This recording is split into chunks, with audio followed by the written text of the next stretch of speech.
आखिरकार राध्या को हराकर निहारिका डॉक्टर और पुलिस वाले के साथ मिलकर और पैसे देकर अपने पागलपन का फायदा उठाई। निहारिका ने प्रथम के करीब बेड पर एक साथ सोने के लिए राध्या को राजी कर ली, लेकिन राध्या के लिए रजनी जी कुछ नहीं कर पाई। जी हाँ दोस्तों, सीरियल मन अति सुंदर की कहानी में आया एक बहुत ही बड़ा नया ट्विस्ट। अब क्या है वो नया ट्विस्ट आप सभी से बताऊं, उससे पहले अभी इस वीडियो को एक लाइक करके चैनल को सब्सक्राइब कर लीजिए प्लीज, नहीं तो बाद में आप लोग भूल जाते हैं। सीरियल की कहानी में आगे आप देखेंगे कि मित्तल परिवार में अभी एक मुसीबत का बवंडर शांत भी नहीं हुआ था कि निहारिका जब मित्तल परिवार में आई तो रजनी जी और राध्या ने उस पर आरोपों की झड़ी लगा दी। राध्या और रजनी जी के तीखे शब्द निहारिका के धैर्य की परीक्षा ले रहे थे। निहारिका को समझ नहीं आ रहा था कि वो खुद को बेगुनाह कैसे साबित करें, और सबसे बड़ी बात ये थी कि वो प्रथम के नजरों में अपनी छवि खराब नहीं होने देना चाहती थी। जब इल्जामों का शोर हद से बढ़ गया तो निहारिका का आत्मनियंत्रण जवाब दे गया। वो चिर उठी और गुस्से में पास पड़ा तकिया उठाकर जोर से फर्श पर पटक दिया। उसकी आंखों में आंसू और चेहरे पर हताशा थी। उसने चीखते हुए कहा, चुप हो जाओ बस, अब और एक शब्द नहीं। फिर वो फौरन प्रथम की ओर मुड़ी, अपनी आवाज में बेचारगी भरते हुए बोली, प्रथम देखो ना, ये लोग ये कब से मुझ पर बुनियादी इल्जाम लगाए जा रहे हैं, क्या आपको भी यही लगता है? तभी राध्या, जो शायद इस मानसिक दबाव को झेल नहीं पा रही थी, अचानक लड़खड़ाते लगी और उसकी हालत बिगड़ती देख उसने बड़ी मुश्किल से निहारिका से कहा, अब आपको कोई कुछ नहीं कहेगा। और वो निढाल होकर गिर पड़ी। माहौल में सन्नाटा पसर सकता था, लेकिन उर्मी को तो जैसे इसी मौके का इंतजार था। उसने जले पर नमक छिड़कने के अंदाज में कटाक्ष किया और प्रथम की ओर देखते हुए कहा, अरे इस आवाज को पहचानो। प्रथम, बिल्कुल वैसी ही आवाज आ रही है जैसे कोई साजिश रच रहा हो। और देखो, यही है वो महान हस्ती जो बेचारी निहारिका पर इल्जाम मर रही थी। उर्मी की तीखी बातें सुनकर प्रथम का गुस्सा 7वें आसमान पर पहुंच गया। वो खंभे की तरह सीधा तनकर खड़ा हो गया और उसकी नजरें राध्या पर जमी थीं। उसने कड़वाहट भरे स्वर में कहा, राध्या, मैंने तुम्हें सख्त लहजे में मना किया था ना कि इस कमरे में कदम मत रखना, फिर तुम यहाँ क्यों आई? तो दोस्तों, कहानी में आगे आप देखेंगे कि कैसे निहारिका प्रथम को अपने प्यार के जाल में फंसा चुकी है। अपने हाथों की नसों को काट करके जब वो अस्पताल में एडमिट रहती है और वहां पर फ़ोन आता है प्रथम को, क्योंकि डॉक्टर और पुलिस से मिल करके एक ऐसी साजिश करती है निहारिका कि उन्हीं डॉक्टर और पुलिस वालों से फ़ोन करवाती है प्रथम के मोबाइल पे कि आप निहारिका जी को जानते हैं क्या? तो प्रथम बोलता है कि जी हाँ, मैं निहारिका को जानता हूँ, तो जल्दी आइए, आप इस अस्पताल में निहारिका जी एडमिट है, इस हालत में है। उन्होंने अपने हाथ की नस को काट लिया है और उनकी हालत बहुत ही ज़्यादा मतलब ख़राब है, कंडीशन बहुत ही क्रिटिकल है, आप जल्दी से जल्दी आइए यहाँ पे। फिर वहीं पर जब प्रथम चला जाता है अस्पताल में निहारिका से मिलने के लिए, तो घर पर यानी मित्तल परिवार पर राध्या और ओमकार जी सभी लोग प्रथम को ढूंढ रहे होते हैं कि आखिर प्रथम कहाँ गया। लेकिन वहीं दूसरी तरफ कहानी में आगे आप देखेंगे कि निहारिका प्रथम के पहुंचने से पहले ही उन डॉक्टर और उस पुलिस वाले से यह कहती रहती है कि आप लोगों को झूठ बोलना है, मैं इसके सारे पैसे आप लोगों को दे दूंगी।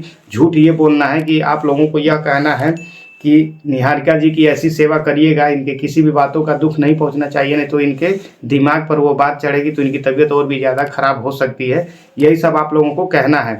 और पुलिस वाला और वो डॉक्टर दोनों पैसे के लालच में आकर के हामी भर देते हैं और कहते हैं, जी निहारिका जी जैसा आप बोलेंगी वैसा ही हम लोग करेंगे। फिर जब वहाँ पे प्रथम पहुँचता है तो सारी बातें वही बताते हैं लोग जो निहारिका कही रहती है कि इनको ले जाइए, निहारिका जी को अपने घर ले जाइए और सेवा करिए और अच्छे से, इनके किसी भी बात का दुख नहीं होना चाहिए, नहीं तो इनकी तबीयत और ज़्यादा ख़राब हो जाएगी और मैं इनके बयान पे मैं आपको जेल कर दूंगा। पुलिस वाला कहता है कि अगर इन्होंने बयान दे दिया उल्टा सीधा तो मैं आपको जेल कर दूंगा।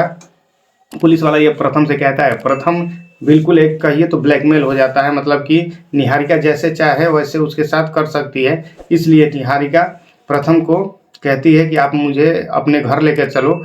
और जब यहाँ पे सब लोग ढूंढ रहे होते हैं मित्तल परिवार में प्रथम को, तभी दरवाज़ा खुलता है तो सब लोग देखते हैं कि अरे यह तो प्रथम आ चुका है, लेकिन प्रथम निहारिका को कैसे लेके आ गया।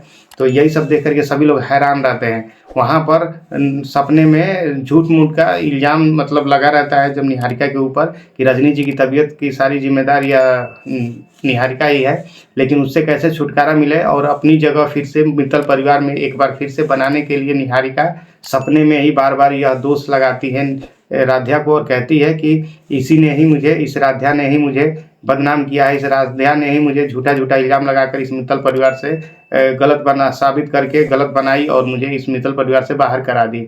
सपने में ही ये सब कहती रहती है ताकि लोगों को लगे कि नहीं, यह झूठ कह रही है और इस सदमा इतना जोरदार है कि इसके दिमाग से उतर ही नहीं रहा है और यह सच कह रही है निहारिका। मतलब उस झूठी बातों को इतनी बार दोहराती है सपने के माध्यम से निहारिका, ताकि वह सच साबित हो जाए कि वो निर्दोष है।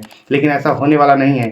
अभी कहानी में आगे आप देखेंगे कि ऐसी ऐसी साजिश करके यानी दादी से मिली भगत रहती है, उधर डॉक्टर भी अलग, डॉक्टर और पुलिस वालों पैसे लेकर के ऐसा काम किए रहते हैं कि वो तो अपने मकसद में कामयाब हो जाते हैं। लेकिन यहाँ पर अब दादी साथ देती है निहारिका की और प्रथम को अपने प्यार के जाल में फंसाने के लिए एक एक रणनीति रचती है निहारिका।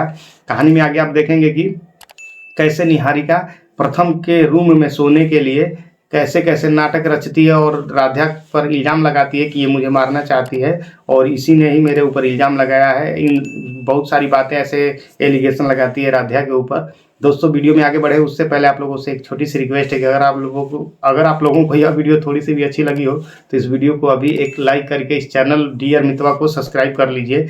और आगे आप कहानी में देखने वाले हैं कि प्रथम तो बिल्कुल ब्लैकमेल हो जाता है, जैसे निहारिका कहती है वैसे ही उसे करना पड़ता है।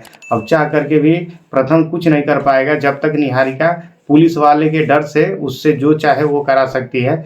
और कहानी में आगे आप देखेंगे कि निहारिका जो भी चाहती है यानी वह प्रथम के बेड पे सोने के लिए कहती है और जिद करती है। तो अब राध्या भी हार चुकी है और राध्या कहती है कि ठीक है प्रथम जी, आप निहारिका जी के साथ इस बेड पे सो सकते हैं, बाकी मैं नीचे सो जाऊंगी या कहीं और सो जाऊंगी। यह बातें सुन करके, राध्या की बातें सुन करके निहारिका अंदर ही अंदर खुश हो जाती है और सोचती है कि अरे वाह, आखिर यह राध्या को आज क्या हो गया कि ये राजी हो चुकी है आज, मतलब मुझे और प्रथम को एक साथ देखने के लिए। लेकिन वहीं पर प्रथम की माँ रजनी जी अंदर ही अंदर बहुत ही ज़्यादा गुस्सा करती हैं और निहारिका को वो शुरू से ही पसंद नहीं करती हैं। दादी तो बहुत ही ज़्यादा खुश हो जाती है कि प्रथम के साथ निहारिका सोने जा रही है उसके रूम में। अब लगता है कि सच में अब प्रथम अपने पत्नी के रूप में निहारिका को अपना लेगा। लेकिन वहीं पर ओमकार जी भी बहुत ज़्यादा गुस्सा करते हैं कि माँ, ये आप क्या कह रही हैं माँ, आपने ही निहारिका को इस मित्तल परिवार में आने की जगह दी और आज वह राध्या की जगह लेने के लिए रणनीति रच रही है। फिर दादी माँ ओमकार जी को डांट देती हैं और कहती हैं कि ओमकार जी, तुम्हें जिंदगी का अनुभव नहीं है, तुम बीच में मत बोलो। और देख रहे हो कि इसी निहारिका की वजह से हमारे मित्तल परिवार की इज्जत बची हुई है, नहीं तो एक दिन ऐसा था कि इसी निहारिका अगर नहीं होती तो मित्तल परिवार में ताला लग जाता और हम सब जेल में चले जाते। निहारिका का पर्दाफाश करने के लिए इस बार रजनी जी और राध्या चलती है एक नई चाल, जिसमें एकता भाभी भी साथ देती हैं और उर्मी बुआ तो बिल्कुल परे रहती हैं, उनको कुछ पता ही नहीं चलता है कि मित्तल परिवार में आखिर हो क्या रहा है। लेकिन एक गलती से, निहारिका की एक गलती से सारी सच्चाई आ जाती है सभी लोगों के सामने। इस समय बुलबुल भी साथ देती है अपनी राध्या आंटी का। ऐसे राध्या को बदनाम करना है निहारिका जब सोचती है, ठीक उसी के उल्टा राध्या भी सोचती है कि कैसे निहारिका का एक्सपोज करना, निहारिका को कैसे बदनाम करना है, उसकी सच्चाई सबके सामने कैसे लाना है। इन्हीं बातों को ध्यान में रखते हुए रजनी और राध्या मिल करके आखिरकार अंत में कहानी की आप देखेंगे कि निहारिका का सच्चाई सबके सामने ला ही देती हैं। एक बार फिर से मैं कह दूं कि अगर आप लोगों को यह वीडियो थोड़ी सी भी अच्छी लगी हो तो अभी इस वीडियो को एक लाइक करके इस चैनल को सब्सक्राइब कर लीजिए, यानी डियर मितवा चैनल को सब्सक्राइब कर लीजिए। और अब मैं यूट्यूब से बता दूं कि मैं कोई AI नहीं हूं, मैं एक ह्यूमन हूं, यानी एक इंसान हूं। अब मैं एक इंसान हूं। तो यह वीडियो आप लोगों को देखने के लिए आप लोगों का बहुत बहुत धन्यवाद। मिलते हैं अगले वीडियो में किसी अलग नए कहानी के साथ, अलग टॉपिक पे। तब तक के लिए आप सभी लोगों का बहुत बहुत धन्यवाद।